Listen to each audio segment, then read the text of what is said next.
Bon, voyons voir, je vais prendre une taille moyenne. Ah, rupture de stock. Une grande alors? Épuisée. Et si je tente l'extra large? Plus rien. Et même le double XL est parti. Sophie Cunningham vient juste de poser le pied dans l'Indiana. Et en quelques minutes, elle a fait comprendre à tout le monde quel genre de joueuse elle est. C'était pas juste une présentation de routine, c'était une véritable déclaration. Et ce qui a suivi, disons simplement que quelqu'un du côté de Las Vegas doit regarder ses propres ventes de produits dérivés avec un œil noir en ce moment. Salut l'équipe, c'est Sophie Cunningham, juste ici. Je suis enfin arrivé dans l'Indiana et je suis tellement, mais tellement excité d'être là et de tous vous rencontrer. On se voit au match, salut! Quand Sophie a pris le micro lors de sa conférence de presse, elle n'a pas perdu une seconde pour annoncer la couleur. Elle a été claire comme de l'eau de roche.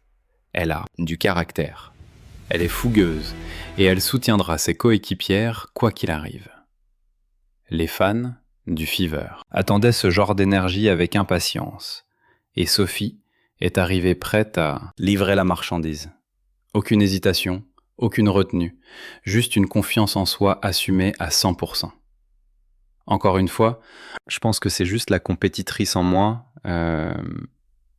Je suis féroce, j'ai du répondant, je défends mes coéquipières, je me défends moi-même, et donc parfois je pense que c'est bien d'être hargneuse et d'être soi-même.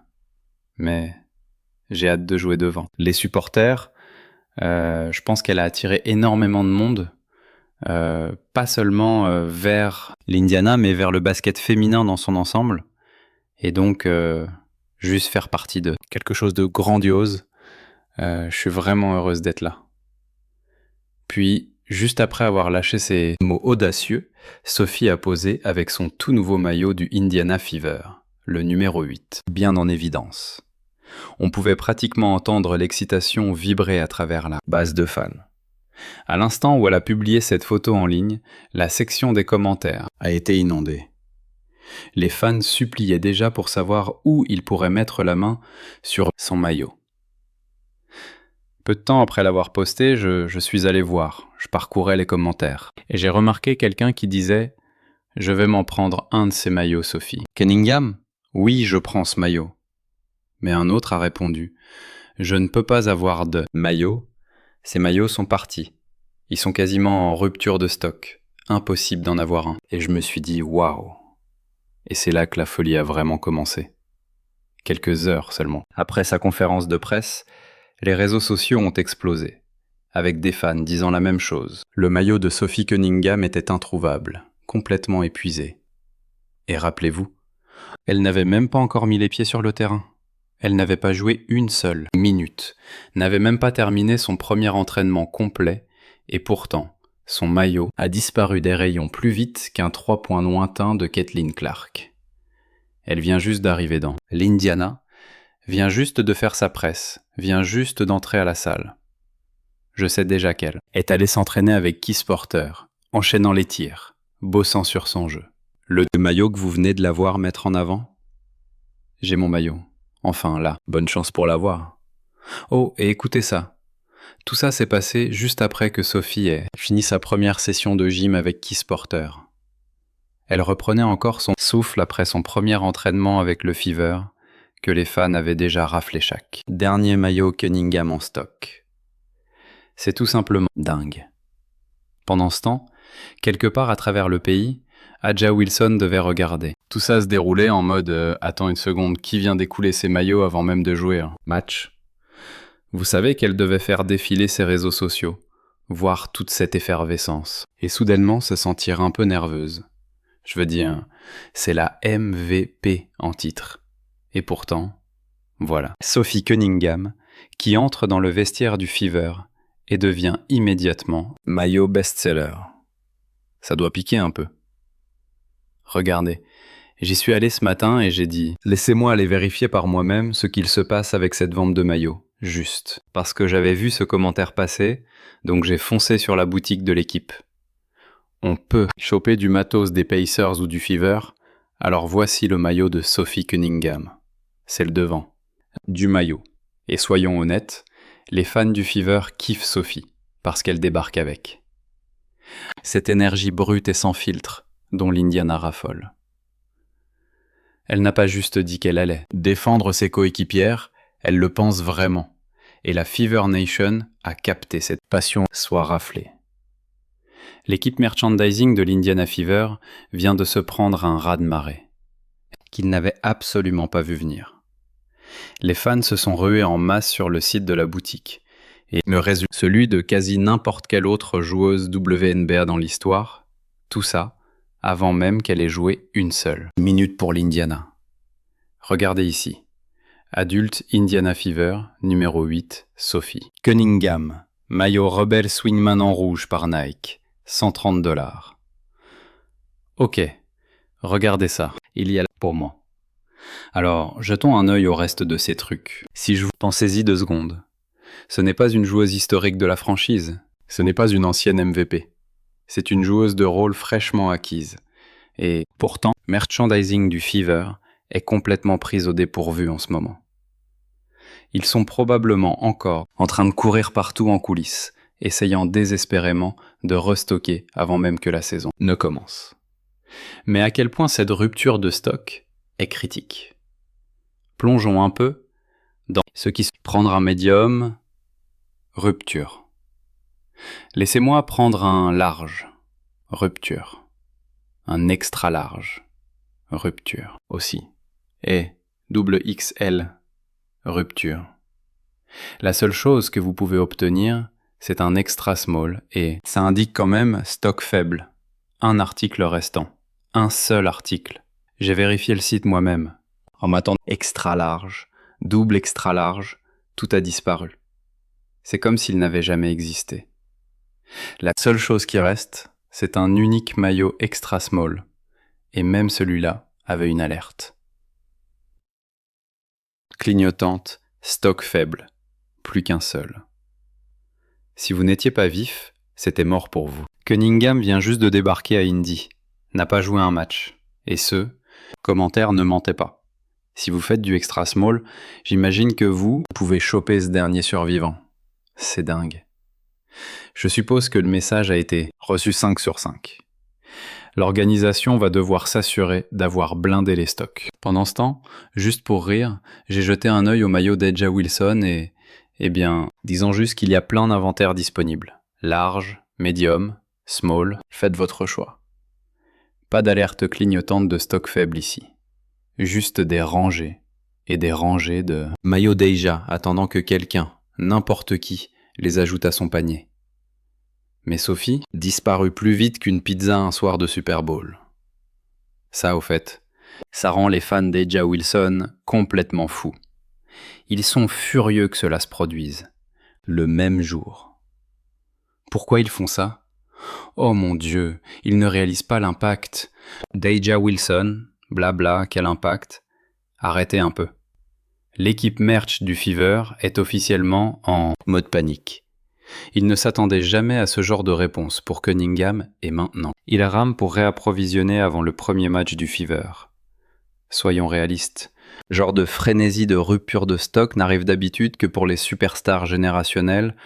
On ne parle pas ici de joueurs récupérés dans des échanges, mais de premiers choix de draft. Ce scénario prouve quelque chose de bien plus grand. Les fans du Fever ne sont pas juste des opportunistes qui sautent dans le train. De la hype Caitlin Clark.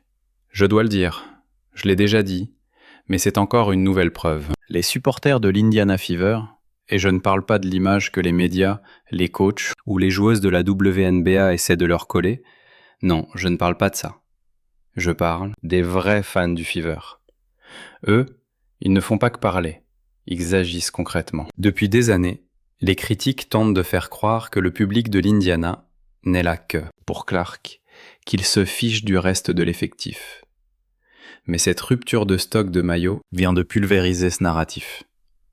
Les fans du Fever ne sont pas juste là pour applaudir Caitlin Clark, ils sont là pour soutenir toute l'équipe, à la vie, à la mort. Ils alignent les billets pour prouver leur fidélité, et le reste de la ligue est en train de prendre une leçon magistrale sur ce qu'est la vraie loyauté. Ils achètent tout. Produits dérivés, ballons, les ballons édition Caitlin Clark. Ils supplient pour acheter sa chaussure Nike dès qu'elle sort. Ils dévalisent les rayons de maillots et vous savez, Kaja Wilson doit regarder tout ça du coin de l'œil, en lorgnant sur ses propres maillots invendus, se demandant ce qui cloche.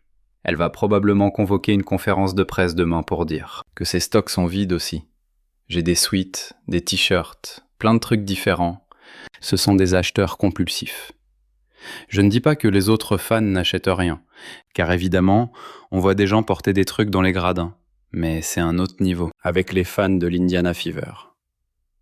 Rappelez-vous quand elle a dit avoir été invitée par la Ligue Unrivaled, avec une offre de salaire plus élevée, moins d'un jour après que Caitlin Clark a refusé leur offre.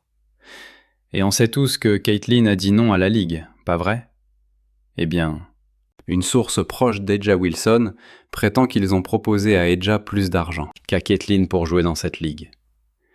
Et que dire de la fois où elle a apparemment fait fuiter son cachet de conférencière, ou le fiasco du retrait de son maillot universitaire. La jalousie est hallucinante. Vous avez vu combien de personnes se sont déplacées juste pour voir Caitlin Clark jouer au golf? C'est l'économie de l'attention en pleine action. La participation de Caitlin à n'importe quelle ligue change la donne existentielle. Personne, à part Eja elle-même, ne se soucie de savoir si Adja vient ou pas.